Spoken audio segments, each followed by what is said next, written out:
డబ్బు, అనారోగ్యం, ఉద్యోగం, వ్యాపారం, అప్పులతో బాధపడుతున్నారా? మీకోసమే launch your future program. Hello viewers, welcome back to Suman TV. Co living culture, ఒకే అమ్మాయి అబ్బాయి కలిసి ఒకే హాస్టల్లో కానీ ఒకే రూమ్లో కానీ ఒకే ఫ్లాట్లో కానీ కలిసి ఉంటున్నారా? ఈ కో లివింగ్ కల్చర్ అనేది ఇప్పుడు షరా మామూలుగా మారిపోయింది. మంచిగా ఉన్నంతసేపు బాగానే ఉంటుంది, తర్వాత ఏమైనా సమస్యలు వస్తే లేనిపోని ప్రాబ్లమ్స్ అన్నీ కూడా ఇరుక్కోవడం కూడా చూస్తూనే ఉన్నాం. మరి కో లివింగ్ కల్చర్ అనేది ఎందుకు ఇంత ట్రెండింగ్గా మారింది అనే దానిపైన మాట్లాడడానికి ఈరోజు మనతో పాటు ఉన్నారు retired civil surgeon doctor Rammohan Rao గారు. సార్తో మాట్లాడదాం. నమస్తే సార్. నమస్కారం అండి. సార్, కో లివింగ్ కల్చర్ వాళ్ళు చూసుకుంటే సహజీవనం అనేవాళ్ళు కదా, అంటే ఏదైనా ఒకటే కదా, ఇల్లీగల్ రిలేషన్షిప్ పేరు మాత్రమే సహజీవనం, అక్రమ సంబంధాలే, దీని కూడా అదే అనొచ్చు కదా. అంతే కదా, 100% దాంట్లో మాట ఏం లేదు. కానీ వాళ్ళకు పోషక పెట్టుకోవడానికి ఇలా పేర్లు మార్చుకున్నారు.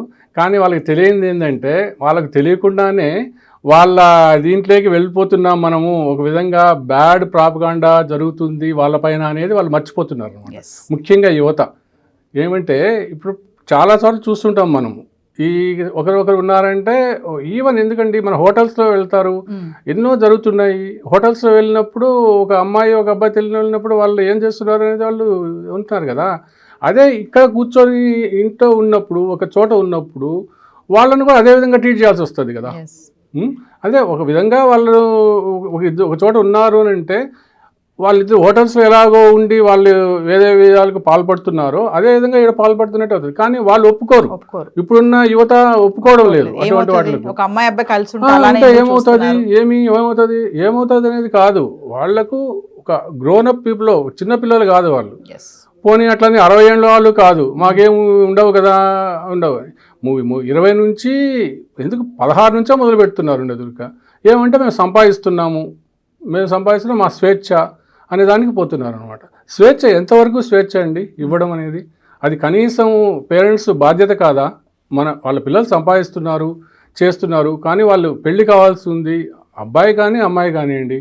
పెళ్లి కావాల్సినప్పుడు వాళ్ళు ఎలా ఉన్నారు, ఏం చేస్తున్నారు అనేది తెలుసుకోవాల్సిన బాధ్యత వారిది ఉందా లేదా? ఉన్నప్పుడు కనీసం ఎక్కడున్నారు ఏమి అనేది వాళ్ళు చెప్పకపోవచ్చు. ఫ్రీక్వెంట్గా రావడం, ఎక్కడో ఉంటారు, హైదరాబాద్లో, ముఖ్యంగా హైదరాబాద్లో చేరుతున్నారు, 2 రాష్ట్రాల నలుమూల నుంచి వస్తున్నారు. వచ్చినప్పుడు ఇక్కడ ఎందుకంటే వైడ్ ఇది ఉంది, రేంజ్ ఆఫ్ లివింగ్ ఉందన్నమాట ఇక్కడ ఉండేది. ఆ లివింగ్కు వీళ్ళు అలవాటు పడిపోయి మాకు అలా కావాలా, మేము ఉండాలని సంపాదిస్తున్నాం కదా, మేము విచ్చలుడిగా ఉండొచ్చు కదా అనేది చాలా తప్పు అండి. ఎందుకంటే వాళ్ళ జీవితము భవిష్యత్తులో చాలా ఉందన్నమాట ఉండేది.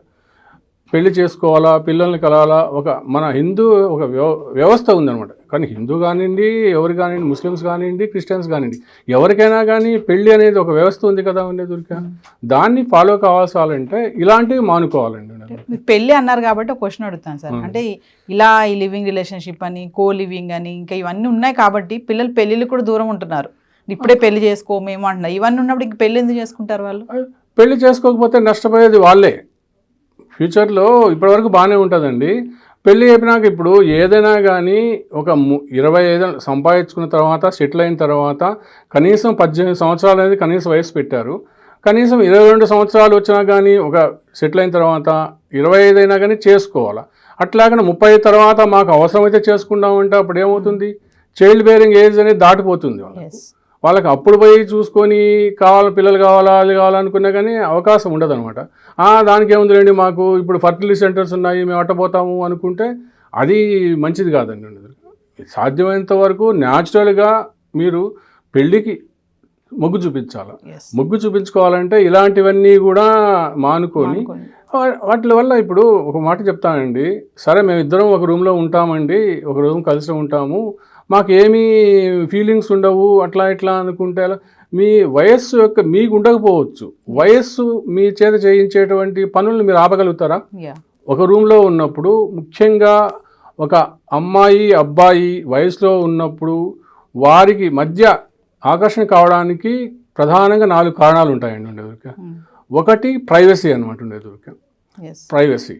రెండోది నియర్నెస్, క్లోజ్నెస్, అప్రోచబిలిటీ. ఇవన్నీ ఫిల్ అయినప్పుడు ఆటోమేటిక్గా వాళ్ళు ఒకటయ్యేదానికి అవసరాలు ఉంటాయి. ప్రైవసీ అంటారా, ఒకే రూమ్లో ఉంటున్నారు, ప్రైవసీ కావాల్సినంత ఉందన్నమాట. నియర్నెస్ అంటారా, కాలం గడిచే కొద్దీ ఫస్ట్కేమో బాగానే ఉంటారు, ఉంటారు.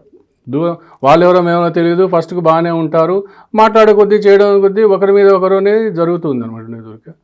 తర్వాత క్లోజ్నెస్, ఆటోమేటిక్గా క్లోజ్నెస్ అవుతారు అనమాట. కొద్ది కాలం అయితే క్లోజ్నెస్కి వస్తారు. క్లోజ్నెస్కి అయిపోయిన తర్వాత చిన్నగా ఒకరికొకరు అప్రోచబిలిటీ వస్తుంది. ఏముందిలే మనకి దీనివల్ల ఏం జరుగుతుంది, ఏం పడుతుంది అనే దానికి వస్తుంది. కానీ పాతకాలం సామెత ఒకటి గుర్తుపెట్టుకోవాలి మనం, అరిటాకు ముళ్ళు మీద పడ్డా, ముళ్ళు అరిటాకు మీద పడినా చినిగేది అరిటాకే అనమాట. కాబట్టి ఇప్పుడున్న పరిస్థితుల్లో చేసిన మాకు లేడీస్కి మాకేం కాదులే, మాకు ఎన్నో చట్టాలు ఉన్నాయని చెప్పని భయపడకుండా ఇలాంటివైనా చేసుకుంటే నష్టపోయేది వాళ్ళే. ఆరోగ్యపరంగా కానివ్వండి, ఫ్యూచర్లో ఇప్పుడు ఏదైనా అయితే మేము అబార్షణ చేసుకుంటాంలే, అప్పుడు లేవు, ఇప్పుడు కాలంలో ఉన్నాయిలే, మాకేం కాదులే, మేము ఉంటాంలే అని చెప్పి అనుకోవడం చాలా తప్పండి. అలా కూడా ఉన్నారంట, ఎంతమంది లేరండి. ఇప్పుడు తెలియకుండా మీకు రెండో కంటికి తెలియకుండా తెలియదంటే చాలా ఇవి వస్తున్నాయి ఇప్పుడు దొరిక. అలాంటప్పుడు మేము కలిసి ఉంటాము, చేస్తాము. ఏదైనా ప్రెగ్నెన్సీ వచ్చిందంటే మా పాటికి మేము పోయి అబార్షణ చేసుకుంటాంలే, మళ్ళీ ఏం తెలియనట్టు ఉంటాంలే అని చెప్పి అనుకోవడము. అలా చేస్తే ఎవరికి నష్టం అండి ఉండేదొరిక? వాళ్ళు అనుకోవచ్చు చట్టాలు మాకు అనుకూలంగా ఉండాలి, అమ్మాయిలకు అనుకూలంగా ఉండాలి, అవసరమైతే వాడి మీద దోషేద్దాంలే. అది అవసరమా? ఉన్న పరిస్థితుల్లో చక్కగా నువ్వు చదువుకున్నావు, మీ తల్లిదండ్రులు ఏదో నీ కష్టపడి, ఇక్కడ హైదరాబాద్లో రిచ్ పీపుల్ ఉంటారు, మనీ మేక్స్ మెనీ థింగ్స్ అని ఉంటుందండి. కానీ దాని గురించి ఎక్కడో వచ్చిన వాళ్ళు, నువ్వు ఏ స్థితిలో వచ్చి ఉంటావో నీకు తెలియదు. ఆడవాళ్ళు కానివ్వండి, అబ్బాయిలు కానివ్వండి, ఏ దాంట్లో వచ్చింటో తెలియదు. మీరు అటువంటి దాంట్లో జాగ్రత్తగా లైఫ్ని లీడ్ చేసుకొని ఉంటే మీకే బెటర్ కదా ఉండేదూరిక. ఇప్పుడున్న వెర్రి వేషాలు అంటారు చూసారా, వాళ్ళు అట్లా చేశారు, వీళ్ళు అట్లా చేశారు, మేము ఎందుకు చేయకూడదు అని చెప్పి అనుకుంటే దాన్ని వెర్రి వేషాలు, వెయ్యి విధాలు అంటారు. వెయ్యి విధాలు. అంటే ఒక విషయం చెప్పండి సార్, ఇక్కడ మీరు ఇందాక ఒకటి అన్నారు కదా, ఒక అమ్మాయి అబ్బాయి కలిసి ఒక రూమ్ లో ఉన్నారు అంటే ఉండలేరు అంటారా? బాండింగ్ లేకుండా, క్లోజ్నెస్ లేకుండా, నిష్టగా వాళ్ళు మేము ఉంటాము ఉన్నా కానీ వాళ్ళ హార్మోన్స్ ఉండేవండి. ఇప్పుడు అన్ని నైట్లో ఉంటారు, ఎగ్జామ్ నైట్లో ఉంటారు, ఉండేటువంటి ఒక రూమ్లో మనం సినిమాలు చూపిస్తాను కూడా కావచ్చు, కొద్దిగా ఉన్నట్టు రూమ్లో నాకు భయం అని చెప్పిన అమ్మాయి ఒకే రూమ్లో ఉన్నప్పుడు అంటే చర్య అనేది ప్రతిచర్య అయితే ఉంటుంది కదా. అలాంటివి తెచ్చుకోవడం అవసరమా? అలా కాకుండా మీ పాటికి మీరు ఏదో సంపాదించుకుంటున్నారు, ఉంటున్నారు. ఈ కల్చర్లు అనవసరం కదా. కావాలంటే ఒక రూమ్లో ఉండి మీరు వాళ్ళ యొక్క అభిప్రాయాలు కలిసిన వాళ్ళు లేడీస్ జెంట్స్ ఉండండి, ఎవరి వాళ్ళ రూమ్లో ఉండండి. ఉండేదూరిక ఒక 4-5 రూమ్లు ఉంటాయి, ఒక అపార్ట్మెంట్లో 3 బెడ్రూమ్స్ ఉంటాయి, కామన్ కిచెన్ ఉంటుంది, అట్లా ఉంది. కానీ ఒక ఇద్దరు కలిసి ఒకే రూమ్లో ఉంటాం, మేము ఒకే రూమ్లో చేస్తాము, సాధ్యం కాదంటారు. అదే అంటే కానీ అలాంటి ప్రవరాకులు కానీ ఇలాంటి వాళ్ళు కానీ సతీ సావిత్రులు కానీ ఈ కాలంలో ఉంటారు అంటే నేనైతే ఒప్పుకోండి. చాలా మందికి ఒక అభిప్రాయం ఉందండి, ఈ కో లివింగ్ రిలేషన్షిప్ సహజీవనం ఇవన్నీ కూడా వసతి గృహాలు కాదు, వ్యభిచార గృహాల లాగా ఉంటున్నాయని కొంతమంది అంటున్నారు. మరి అంతే కదండి. ఇప్పుడు వాళ్ళు అరేంజ్ చేసేవాళ్ళు ఎందుకంటే దానికి చట్టం కూడా కొద్దిగా సపోర్ట్ చేస్తుంది. ఇప్పుడు అదే హోటల్స్లో అయితే కనుక పోయి రైడ్ చేస్తారు. ఇవి కో లివింగ్ అని పేరు పెట్టేటప్పటికల్లా ఈవెన్ చట్టం కూడా కో లివింగ్ ఏం తప్పే ఉంది అనే కాడికి తీసుకొస్తుంది వాళ్ళు. దాన్ని ఆసరా తీసుకొని దాని బదులు ఇక్కడ వాళ్ళు నడుపుకుంటున్నారు. ఎంతోమంది ఎన్నో మనం చూస్తూనే ఉంటాము. అలా తీసుకొని తెలియకుండానే వాళ్ళను అట్రాక్ట్ చేసుకొని కొన్ని ఈవెన్ ఎందుకండి కొద్దిగా ఒకసారి నేను ఈ మధ్య ఫోన్ తీయడం మానేశాను, నాకే ఎన్నో ఫోన్లు వచ్చేటివి అనమాట వచ్చాడు. ఎందుకంటే ఎట్లా వస్తాయో తెలియదు వాళ్ళకు. సార్ మీరు కావాలనుకుంటే మేము అరేంజ్ చేస్తాం సార్, మీరు రాగలుగుతారా చేయగలుగుతారా అని చెప్పి. ఇలాంటివన్నీ ఎన్ని పర్సనల్గా వస్తున్నాయి కాబట్టి తెలుస్తాయి. అలాంటివి ఎన్ని జరుగుతూ ఉండొచ్చు మనం, అంతే కదా. వాళ్ళు అక్కడ చేస్తే మేము అన్నీ మీకేం ఇబ్బంది లేదు సార్, మీకేం లేదు. అలాంటివి చేయడం అనేది ఏదే పరిస్థితి దారితీస్తుందో చూడండి. రాను ఇట్లా ఉంటే ఇంకెలా అవుతుంది.